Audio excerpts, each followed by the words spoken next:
Hello everyone, my name is Gell, and I would like to tell you about my poster where we explored the functional networks underlying impulsivity. To get everyone on the same page, impulsivity can be defined as behavior without adequate foresight or a tendency towards actions that disregard their consequences. Many have argued this to be a multi-dimensional construct comprising of diverse behaviors such as response inhibition and delayed consequence sensitivity, as well as others. However, neuroimaging work comparing the dimensions within one study is currently lacking, making the evaluation of common and independent neural correlates rather difficult. So here we aimed to delineate a comprehensive network that is associated with impulsive behavior and spans the dimensions of delayed consequence sensitivity and response inhibition, given their prominence in the literature. We then aimed to characterize this network's organization and its neurochemical properties, but about that a little later. To this end, we conducted a coordinate-based ALE meta-analysis, looking for convergence across studies contrasting impulsive and controlled behaviors. What does this mean? Well, in delayed consequence sensitivity, which is investigated using delayed discounting task, choices of smaller sooner rewards can be construed as reflecting impulsive behavior, while choices of larger later rewards will reflect controlled behavior. Therefore, we included studies contrasting these two behaviors. We also included studies that correlated activity with subjective value, because both of these contrasts depend on how subjects value the said reward. In response inhibition, which is studied using the go-no-go task or the stop signal task, we included studies that contrasted failures of inhibition, otherwise commission errors, with successful inhibition, as well as the vice versa contrast. So, what did we find? First of all, we found no convergence for larger later versus smaller sooner rewards. For the opposite contrast, as well as subjective value, we found a broad network of regions located mostly in the ventromedial prefrontal cortex, as well as in the caudate extending towards the ventral striatum. For response inhibition, in the contrast of correct inhibition versus failure of inhibition, we found here in blue a network of right lateralized frontoparietal regions, while for the opposite contrast, looking at failure of inhibition versus correct inhibition, we found regions mostly within the medial cingulate area. You will also notice that on the right side in green, there was a substantial overlap between these two contrasts, mostly in the anterior insula and supramarginal gyrus. To conclude the meta-analytic findings, we found two non-overlapping meta-analytic networks. The delayed consequence sensitivity regions were mostly centered in the medial default mode network, which, among other things, has been associated with goal-directed decision-making.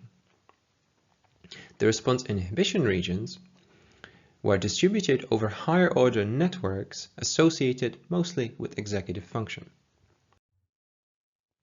Now, let's have a closer look at this network. We used two resting state datasets for all of our following analysis because we take reproducibility seriously, those being the extended Nathan-Klein dataset and the human connectome dataset.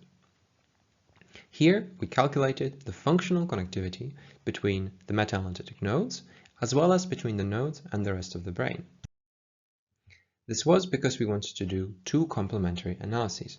One, local, looking at the node-to-node connections and identify communities within them, as well as a global analysis looking to identify if these regions in the communities also relate similarly to the rest of the brain.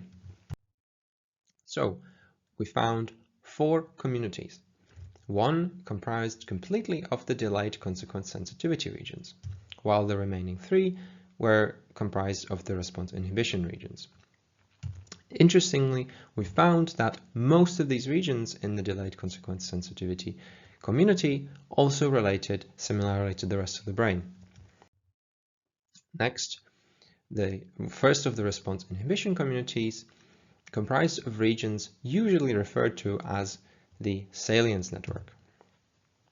The next community was comprised of frontoparietal regions, and the last community comprised of temporoparietal regions, which were regions that were mostly clustered around the temporoparietal junction.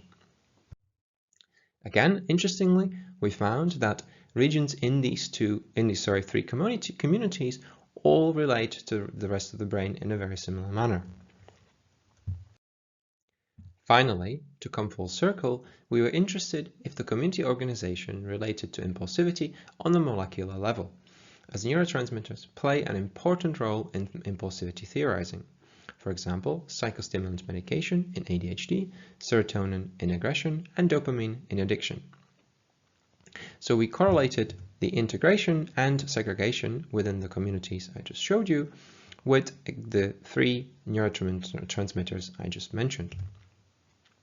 We obtained the neurotransmitter density from PET maps. What we found was that only serotonin 5-HT1A receptor correlated with integration. We tested this correlation with spin permutation and found this to be significant in both datasets. To wrap up, we found two non-overlapping meta-analytic networks, each related to one of the dimensions of impulsivity that we investigated, those being delayed consequence sensitivity and response inhibition. Furthermore, we found these to be organized into 4 functional subsystems.